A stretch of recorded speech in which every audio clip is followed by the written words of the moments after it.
नमस्कार। आज हम बेताल पच्चीसी की एक बहुत ही जानी-मानी, बहुत ही दिलचस्प कहानी की गहराइयों में उतरेंगे। देखिए, ये सिर्फ कहानियां नहीं हैं, बल्कि ये एक तरह की नैतिक पहेलियां हैं।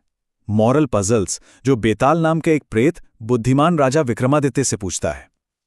आज की कहानी एक ऐसे सवाल पर टिकी है जो धर्म, कर्तव्य और बलिदान के बारे में हमारी सोच को यकीनन चुनौती देगी। और वो सवाल ये है, सबसे ज्यादा पुण्य किसका था।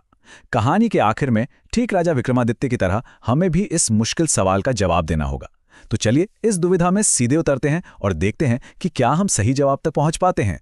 तो कहानी की शुरुआत होती है राजा विक्रमादित्य के दरबार से। राजा जो अपने न्याय के लिए दूर दूर तक मशहूर थे।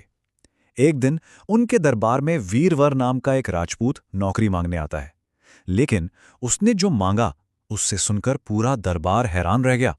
वीरवर ने अपनी रोज की तनख्वाह के लिए 1000 तोले सोने की मांग की। जरा सोचिए तो, एक दिन के काम के लिए इतनी बड़ी रकम। राजा को भी बड़ा आश्चर्य हुआ, लेकिन उन्होंने कुछ सोचा और फिर भी उसकी बात मान ली। पर मजे की बात यह थी कि वीरवर ये धन अपने लिए जमा नहीं कर रहा था। वो रोजाना अपनी पूरी की पूरी कमाई दान कर देता था। और उसका काम बहुत ही सीधा सा था। सिर्फ रात में राजा के पलंग की चौकीदारी करना। कई रातें बिल्कुल शांति से गुजर गईं। फिर एक आधी रात को राजा को शमशान की तरफ से किसी के बहुत दर्द भरे रोने की आवाज सुनाई दी। आवाज इतनी दुख भरी थी कि राजा ने तुरंत वीरवर को पता लगाने के लिए भेजा कि आखिर बात क्या है। वीरवर जब शमशान पहुंचा तो उसने एक बहुत ही अजीब, बहुत ही डरावना नजारा देखा। एक खूबसूरत स्त्री जो गहनों से लदी हुई थी, कभी नाचती, कभी कूदती और अपना सिर पीट पीट कर रो रही थी। पर उसकी आंखों में आंसू का एक कतरा भी नहीं था। जब वीरवर ने उससे पूछा कि वो कौन है और क्यों रो रही है, तो उसने बताया कि वो कोई और नहीं बल्कि राजलक्ष्मी है, यानी उस राज्य की आत्मा, उसकी किस्मत, उसकी समृद्धि।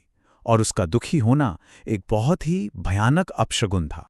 राजलक्ष्मी ने बताया कि वो राज्य छोड़कर जा रही हैं क्योंकि यहाँ कुछ खोटे काम हो रहे हैं और इसी वजह से ठीक 1 महीने के अंदर राजा की मृत्यु हो जाएगी। मतलब पूरे राज्य पर एक भयानक संकट आ चुका था।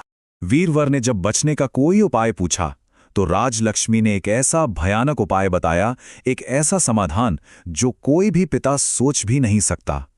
उसे अपने स्वामी यानी राजा को बचाने के लिए अपने ही बेटे की बलि देवी को देनी होगी। वीरवर ये सुनते ही तुरंत घर लौटा। उसने अपनी पत्नी और बच्चों को जगाया और उन्हें पूरी भयानक बात बताई। अब सोचिए, उस परिवार के सामने कितना असंभव चुनाव था। पर सबसे चौंकाने वाली बात यह थी कि वीरवर के बेटे ने एक पल भी नहीं सोचा। उसने इस बलिदान को एक सम्मान के रूप में स्वीकार कर लिया।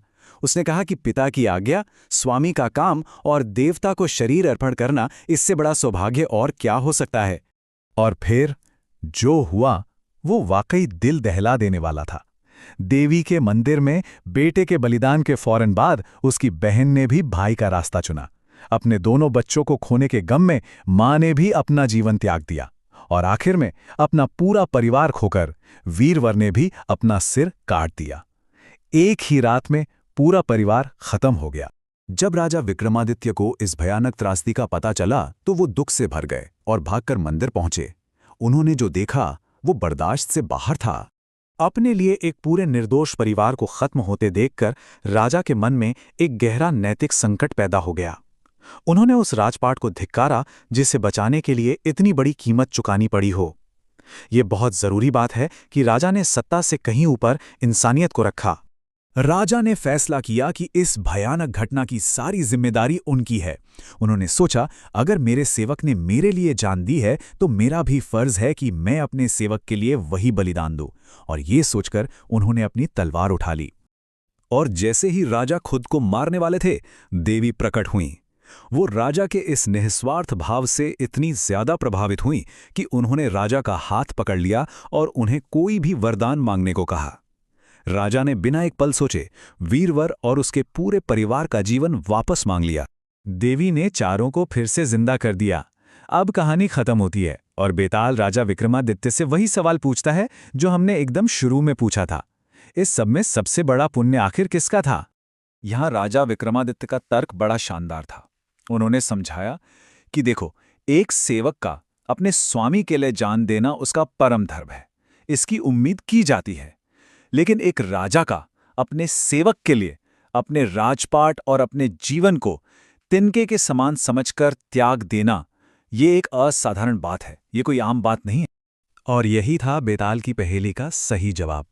सबसे ज्यादा पुण्य राजा का था। क्यों? क्योंकि उसका त्याग सिर्फ कर्तव्य की भावना से नहीं आया था, बल्कि एक बहुत गहरी नैतिक जिम्मेदारी से पैदा हुआ था। तो इस पूरी कहानी से हम सीखते क्या हैं? देखिए, ये हमें लीडरशिप, धर्म और बलिदान के बारे में बहुत गहरी बातें सिखाती है कि सच्चा लीडर वो है जो अपने लोगों को खुद से और अपनी सत्ता से भी ऊपर रखता है। और ये पूरी कहानी हमें इस अंतिम सवाल पर लाकर छोड़ देती है, एक महान बलिदान को असल में क्या चीज परिभाषित करती है? किसी के लिए अटूट वफादारी या फिर किसी के लिए अपनी अंतिम जिम्मेदारी निभाना? इस पर विचार जरूर कीजिएगा।